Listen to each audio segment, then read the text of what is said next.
हर एक व्यक्ति के सपनों को साकार करने का काम किया है। ऐसे में हर व्यक्ति नरेंद्र मोदी जी को नजदीक से देखना और सुनना चाहते हैं और इसलिए जो सभाएं हुई है वो ऐतिहासिक रूप हुई है।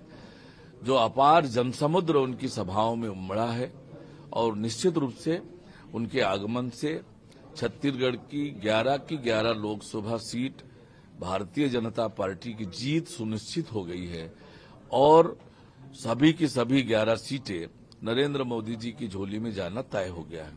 राहुल गांधी ने पिछले दिनों देश के संस्थागत और आर्थिक सर्वेक्षण और संपत्ति के पुनर्वास की बात कही थी, इसे लेकर प्रधानमंत्री ने तंज भी कसा था। वहीं अब सैम पिट्रोदा ने भी बात कही है, कहा है कि अमेरिका में 45% बच्चों को मिलती है संपत्ति और 55% जो है वो आम लोगों के पास जाती है। देखिए, प्रधानमंत्री माननीय नरेंद्र मोदी जिस दिशा में काम कर रहे हैं, आज एक विकसित भारत के निर्माण का और गांव, गरीब और किसान की तरक्की और बेहतरी हो, देश आंतरिक और बाह्य रूप से सुरक्षित हो, माताएं बहनें सशक्त बने, नौजवानों की क्षमता का उपयोग देश की तरक्की और बेहतरी में हो और हर वर्ग आगे बढ़े, इस दिशा में नरेंद्र मोदी जी आज काम कर रहे हैं।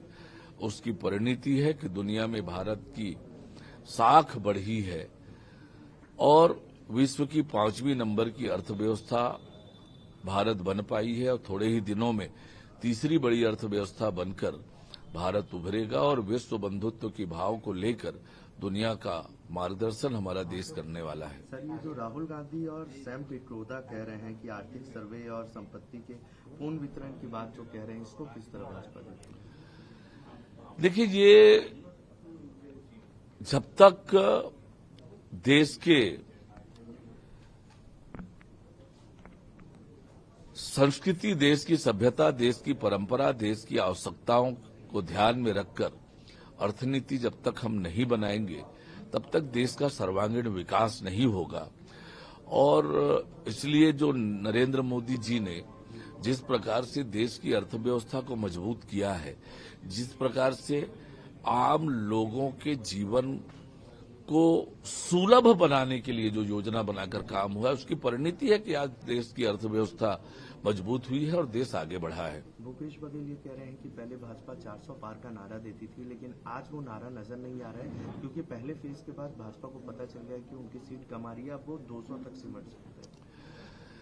भूपेश बघेल जी अपनी सीट बचा लें। जो छत्तीसगढ़ में अपनी सरकार नहीं बचा सके, वो इस तरह की बात न करें। आज छत्तीसगढ़ में कांग्रेस शून्य में आउट होने वाली है, उसकी चिंता करें। भूपेश बघेल ये भी कह रहे हैं कि प्रधानमंत्री मानसिक स्वास्थ्य गड़बड़ा गया उनका, क्योंकि मनमोहन सिंह ने अल्पसंख्यकों की बात की थी, या प्रधानमंत्री कह रहे हैं कि मुसलमानों की बात की। देखिए, जिस प्रकार की बातें भूपेश बघेल दुनिया के सबसे लोकप्रिय नेता और दूसरी बार के प्रधानमंत्री नरेंद्र मोदी जी, जो तीसरी बार देश के प्रधानमंत्री बन रहे हैं, उनके लिए इस प्रकार की बात कहना ये ठीक नहीं है। मानसिक स्थिति तो उनकी खराब होने वाली है 4 जून को, जब राजनांदगांव लोकसभा का परिणाम आएगा। गृह मंत्री का भी दौरा हो रहा है। हाँ, निश्चित रूप से हमारी केंद्रीय नेताओं का लगातार आना हो रहा है और तीसरे चरण के प्रचार के लिए भी हमारी केंद्रीय नेताओं का आना होगा। उसमें देश के गृह मंत्री सहित अन्य नेता भी आएंगे, प्रधानमंत्री जी का भी आना संभावित है। तो निश्चित रूप से तीसरे चरण में भी केंद्रीय नेताओं का आगमन होगा और उसकी तैयारियां प्रारंभ हो गई है। आज दूसरे चरण के प्रचार का अंतिम दिन है, शाम 5 बजे प्रचार समाप्त हो जाएगा और निश्चित रूप से दूसरे चरण की तीनों लोकसभा सीट, राजनांदगांव, महासमुंद और कांकेर, तीनों में भारतीय जनता पार्टी ने अच्छी तैयारी की है।